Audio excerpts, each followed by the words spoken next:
Hey, what's going on, everybody? Welcome to a new episode of the Late Night Lake Show Fast Break. It is your host, Omar. Joining me today, we have the great Alex. How are you doing, man? I'm good, man. How you doing? As good as any Laker fan can be, right? Yeah. So, our Los Angeles Lakers, they are putrid 2-8. Not the start anyone would have hoped for. So we're gonna do a deep dive into where everything has kind of gone wrong for such a winning franchise. The Lakers, they have no shooting. Their defense, which looked elite to begin the season, just got mollywopped by the Utah Jazz. They dropped a whopping 139 points. Did not look good. Our role players, most of them are all minimum salaried players. They're asking, the team's asking them to do way too much. They have to carry above their weight. Not to mention the roster construction makes zero sense. A team with no wings, a team with a bunch of tiny guards in this type of era of modern NBA, where the small ball is very important. And then we have no serviceable backup big or a big to pair up with AD, and that we ask him to do way too much. Now, in my opinion, and we'll hear from Alex for sure. The coaching staff, and the players, I feel like that they're bought in and they're doing the best they can with what they have to try to win and compete in these basketball games. But for me, they've made the right adjustments. They sent Russ to the bench, and we've kind of seen higher pace when he comes off the bench, and we're seeing a staggered of offense between LeBron and Russ. Finally, there's been rotational players going in and out of lineups, so they're making the adjustments, and I really don't have any qualms. For me, it starts up top. It starts with Jeannie. It starts with her. The fact that she has all of her friends employed instead of like people with basketball IQ, and people that are constructing teams with modern NBA principles, right? And I want to hear from you, Alex. What are your thoughts? We're 2-8. We're up in the East Coast watching these games up late. And we're losing sleep. We're new fathers. Life's hard. What do you think? I mean, the team's in shambles, man. And I mean, I agree with your point. I think the coaching staff and the players are doing the best that they can. And I think I tweeted this yesterday or today. I don't know. The days run together, but like we get mad at the players and we get mad at the coaches, but at a certain point, like it's not all of this isn't their fault. And I do think as it relates to this year's team, I think Darvin has come in, his coaching staff has come in. They wanted them to play defense. I think the team has played good defense all year long. Um, and even getting Russell Westbrook to buy into coming off the bench, Russ's production and his attitude off the bench has been outstanding the last Amazing. 4 or 5 games. Like Darvin Ham in the first 2 weeks of the season got Russell Westbrook to do and play the way that Frank Vogel couldn't all last year. So And I think the coaching staff, and the league never believed that he would do this. No one, that's like right. all these execs, everyone. Sorry to cut you off. Keep going. No, you're right. Like no one thought that Russ would come off the bench willingly, let alone even play as well as he has played these last 4 or 5 games. He's played outstanding. So let me just start with Russell Westbrook. We are at a point where, I even kind of thought, okay, if he starts playing well, can that uplift the team?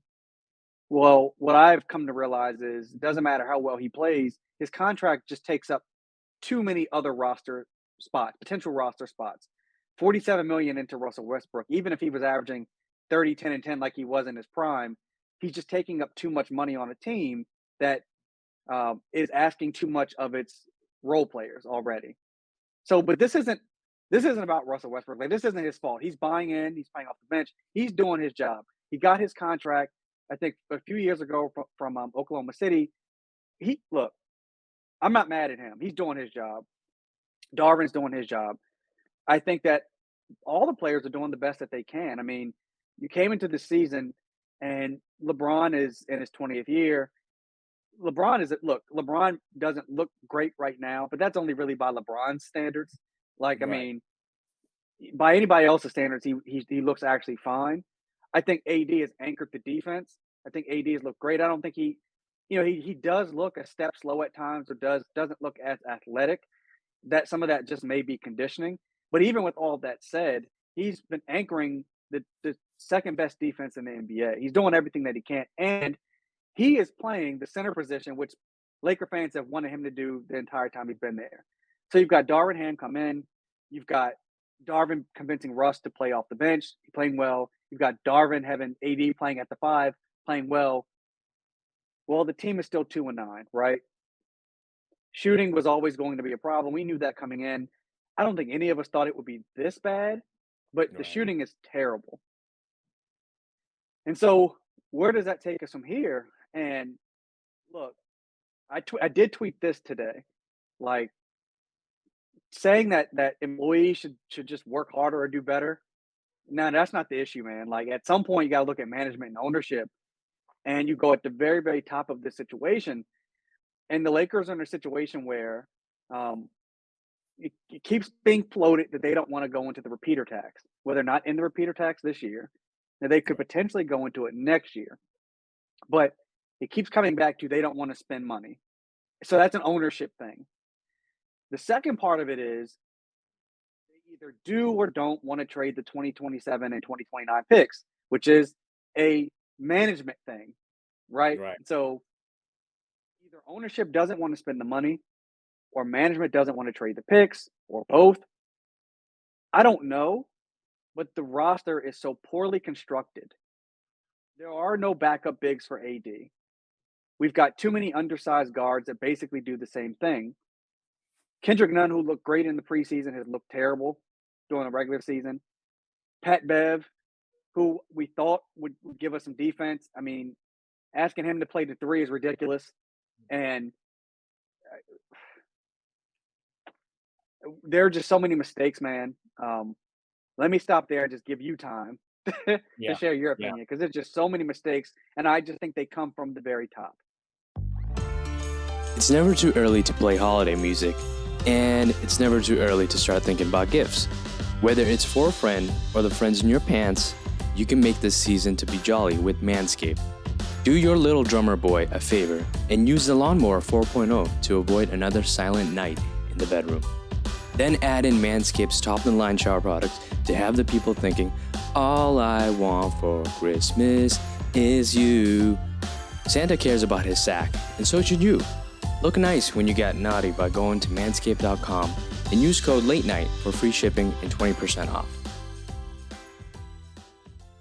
Yeah, no, I agree with everything you said. I'm so glad that you mentioned the Pat Bev thing. The fact that they asked him to be a 3 and D guy at the three spot should tell us how the front office envisions just the roster construction overall. Like, I can't believe how far they went away from that 2019-2020 roster where they supplanted AD and LeBron with a bunch of, wings. Danny Green, they added Markieff Morris off of the buyout market. Yep.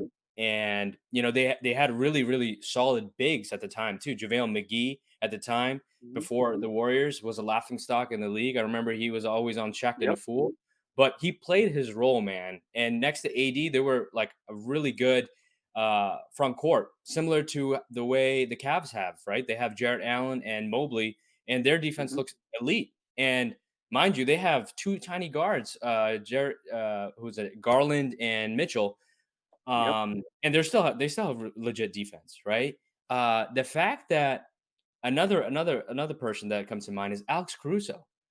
We he was homegrown. We brought him out of the G League. He was instrumental. He started in Game 6 of the finals and Mhm. was this disruptor who had what you could argue had incredible chemistry when him and LeBron were on the floor. They had this yin and yang that was insane. Um, and we decided not to keep him. But if you think about it, he would fit this team perfectly. Like that's the type of player that would fit great. And it's just for me, it comes down to if you have these issues with repeater tax or not wanting to give up picks, it's the asset management that kills me, man. Like if we just decided to keep Alex Crusoe, and this is just one example, if we decide to keep Alex Crusoe later down the line, you can move him because he's still a valuable asset in the league. You know what I mean? Instead, we just let him walk away. We did the same thing with Dennis Schroeder. We gave up Danny Green, who helped us win a chip. And I know people, made fun of him and all this kind of stuff about not hitting timely shots and stuff like that, but he played his ass off. And players aren't going to hit every shot. You know what I mean? I've seen tons of players that shoot above 45%, all regular season, and they go, cold turkey in the playoffs. At least he gave up defense.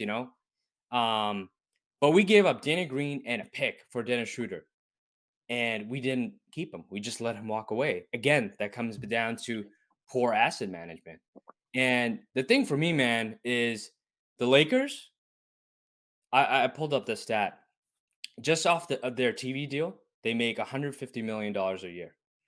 According to Statistica, the Lakers are ranked first Mhm. in the list of teams generating the highest revenue in 2021 with an estimated amount of $316 million. We know you and I have been fans forever. The Lakers Yep. are a global brand. They are a global brand, and right now they are legitimate, like a laughing stock of a franchise. It's like everyone's asking, like, wow, they don't know what they're doing. It makes no sense. And for me, in my opinion, Jeannie is making hundreds of millions of dollars a year, and she's operating in the sense that they're actually losing money. She's profiting. She's not losing money. She's not in that situation. So it just baffles me. I'm really lost at words.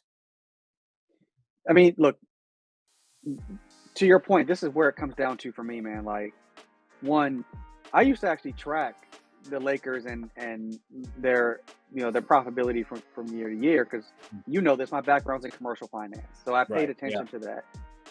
I do not agree with this with the sharing of revenue and all those things with other teams.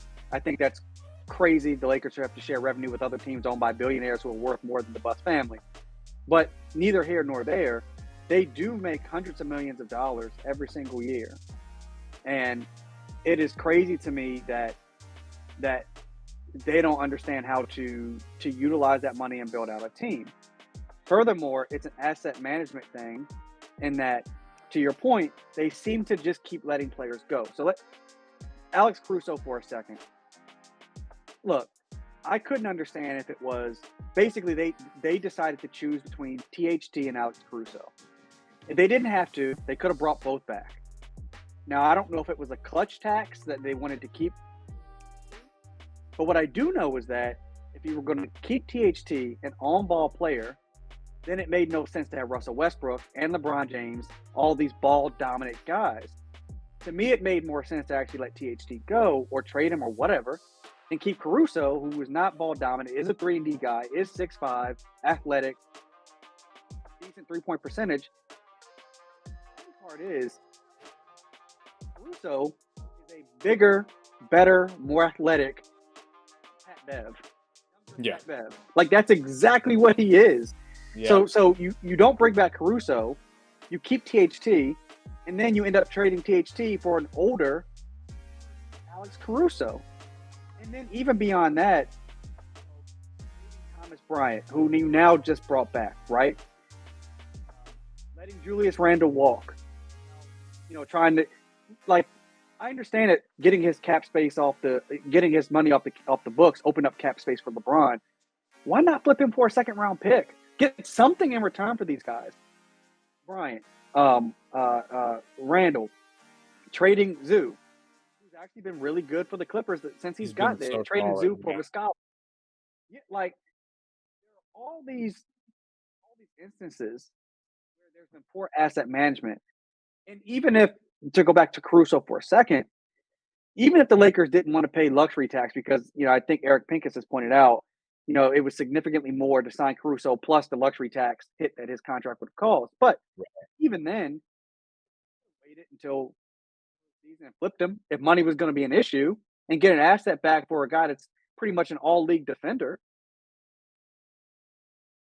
I don't know who they're kidding here. So earlier today when I said, like, look, me and you both are on the East Coast, like, I'm not staying up till 1 o'clock, 1:30 in the morning watching these games anymore. I'm not going to keep buying Laker merch. Those jerseys are $300 a pop. I'm not going to keep buying Lakers merch, right? Like, this is what I'm talking about. I'm still gonna watch games from time to time when they're on at a reasonable hour, but, Yeah. like, effort, how much money it costs a lot of money to go to a Laker game in LA at the Crypto Arena. Hmm. It Yeah. cost like I go watch the Lakers play in DC, in New York, in Philly. Those tickets aren't cheap, folks. So earlier when you pointed out how much money that the team makes every year, why am I going to keep spending thousands of dollars every year to support a team who, for various reasons that are unclear, aren't willing to reinvest back into the team? What's the point? I love the Lakers. I'm going to raise my son as a Lakers fan, Yeah. but Yeah. like, I'm going to be drinking 10 cups of coffee in the morning because I stayed up all night watching them get blown out by a dub. It's crazy, man. I know, and to add to that too, for me, like everything you said, it makes total sense, right? Like, why not invest in a team, right? So that this team goes like super deep into the playoffs. You're also generating additional revenue if you have a team that's this poor and it is barely a play-in team. Our season's gonna be over before you know it. And the playoff games matter the most. I mean, those are probably the most expensive seats and tickets. Not to mention Owners love that playoff revenue. they love it. That's why I'm sure that's why they agreed to this play-in format. I mean, it adds additional, TV time and TV rights. And I think there's already like Woj Shams reported this, and I'm not an expert on this, but I think this next TV deal that's about to come out is going to be like gigantic, and I think it's coming due like next It's gonna blow the cap up even more. year. Yeah, exactly. So why not invest? I mean, you have to think Jerry Buss, and he's rolling in his grave right now. Like thinking about all these miscues and misconnections in terms of decisions. Yeah, you have something? I'm just gonna say this because you mentioned Jerry Buss. I will acknowledge that Jerry Buss was one person running the Lakers, right? And he had Jerry West and he had Mitch. He had other guys around him. But like Jerry Buss was the sole owner, sole majority owner at that point. The Lakers, even though Jeannie's the governor and she can make all the decisions, she's got five other siblings in her ear that want to collect their paycheck from all that Yeah. revenue every single year. So even though she Mhm. can make all the decisions, the team is the 66% that the family owns is in a trust. The trust has rules in which the family has to abide by with their shit. Like, I get that it's incredibly more challenging, and then behind closed doors, her siblings being in her ear. I get it, like completely understand that part. But to your point, that's why it's better to either be a playoff team generating playoff revenue or a lottery team getting lottery picks. If you're in the middle or you don't have draft picks, we don't have tradable draft picks or draft picks that we can even draft because we gave up our swap rights for AD, which we should have. AD got us a championship. I'm not saying we shouldn't have, Got to do but that if we're deal. going Yeah. to be this bad right now, you've got to have draft picks. Otherwise, you might as well go and try to get into the playoffs and make a trade. But my bad, man. My bad. Go ahead. No, no, all good. I mean, this is the Lakers. We love this team to death, and it gets us going for sure. And the other thing too is that like uh, the Pelicans, they look like a team that's surging, and the worst record that we have, that increases their chances of potentially adding another lottery piece to that team with Zion and Ingram and all the players that they got. And I would think that that's an added incentive to not do so poorly this year. Why don't we talk about some moves that are out there, right? Let's get a little positive and think about, I know they've mentioned, Woj just mentioned that like 20 to 25 games is the threshold. I'd like to Mhm. think, I hope that, things are starting to shed some light on, the front office and the owner and I feel like even the players are starting to and the coach too are starting to throw out some shade at like we're doing the best we can. Like players need to step Mhm. up. They need to hit their shots. LeBron mentioned that we need some lasers, which we don't have any, and he's made some like football analogies, which have been hilarious. But where do we go from here? Okay. The two more frequent trades or recent trades we've heard, the Spurs and or the Pacers, right?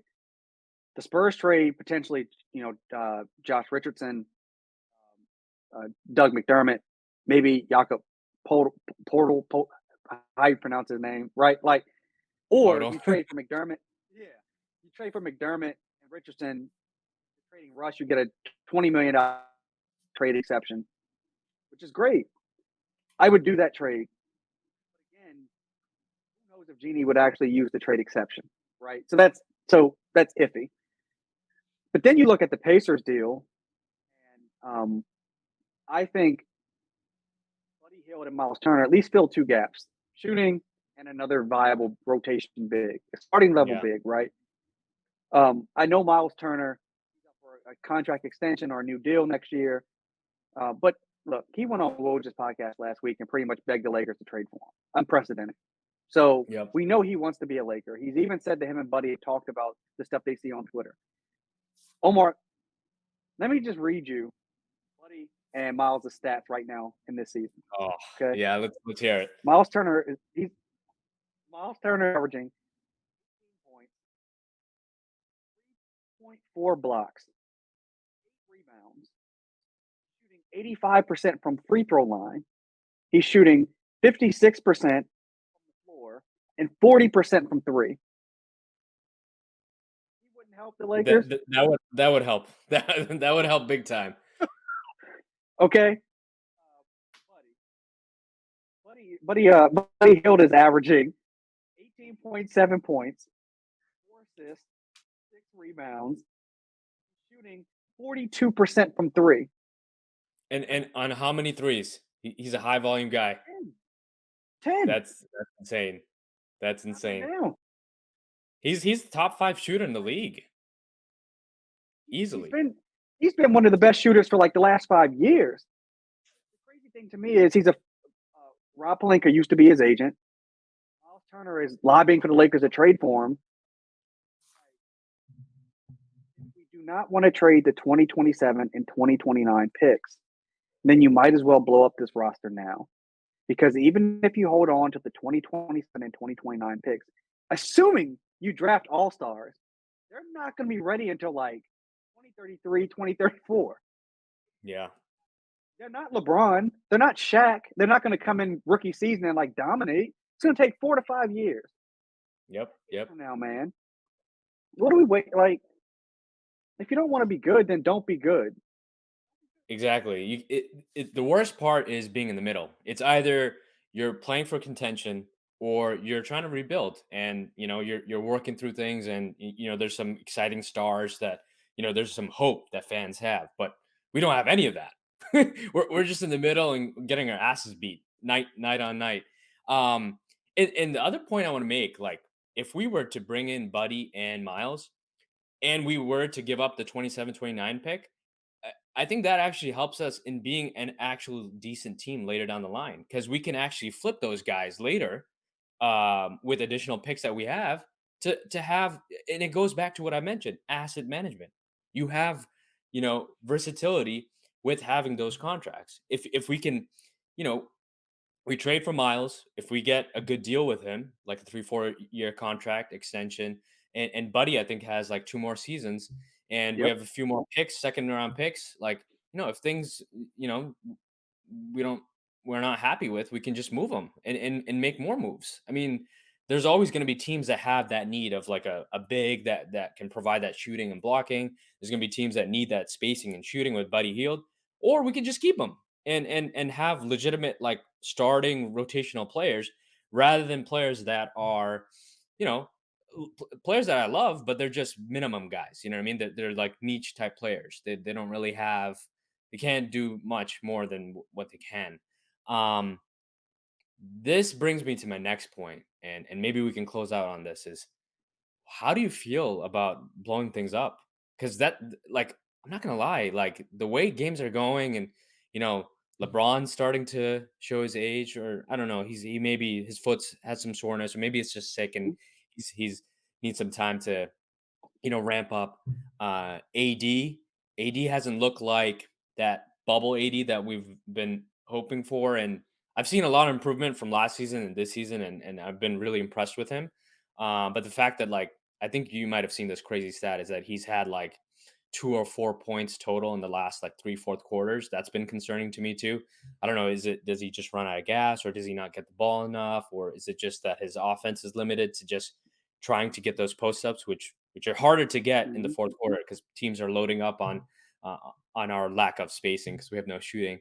Yep. Um, you know, and I personally just don't trust the front office to make the right moves anymore. So is it time to start stockpiling on draft picks? See, I think this is it, man. This is what when you talk about asset management, like whenever there's an opportunity for a trade now or doing anything, even get a draft pick back or something, like our asset cupboard is bare because we keep letting players walk, just walk. And for whatever reason, we don't see value in, say, trading for a Miles Turner. And if he's playing well, you give him a new contract. If he's not, maybe you sign and trade him to someone else and get something back in return. We Exactly. never take assets back to flip for the next deal. That's part of the problem. And I think that we're at a point where, blow it up, there's no incentive to be bad, much like Brooklyn, because Brooklyn doesn't own its own draft pick this year, and we don't technically own our own draft pick. So there's no incentive to actually be bad. Yeah. The Lakers have played themselves to a point where let's just hypothetically say they put AD on the trade market. They're not even going to get value for AD because of how poorly the team has been and how they've managed it. LeBron is in year 20.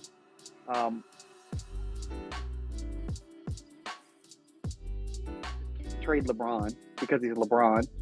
And any team trading for LeBron knows that you bring him in and he takes over a large part of the team, right? Like he makes decisions and he wills things in a certain direction. They found themselves in a point where they need to make this work. We got that championship. Thank God we got that championship. But to see the team go from a championship to a lottery team in 2 years is ridiculous. I don't think they can blow it up.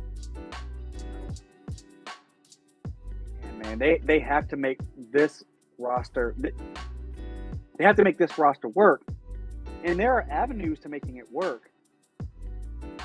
Does the front office have the business acumen to make it work? That's the question. I don't know, but this is where having, years ago, Jerry West in the front office, like this is where it mattered. Having someone in the front office that knew the NBA in and out. Rambis has been in the NBA a long time. He wasn't a very good coach. It doesn't appear he's a good executive.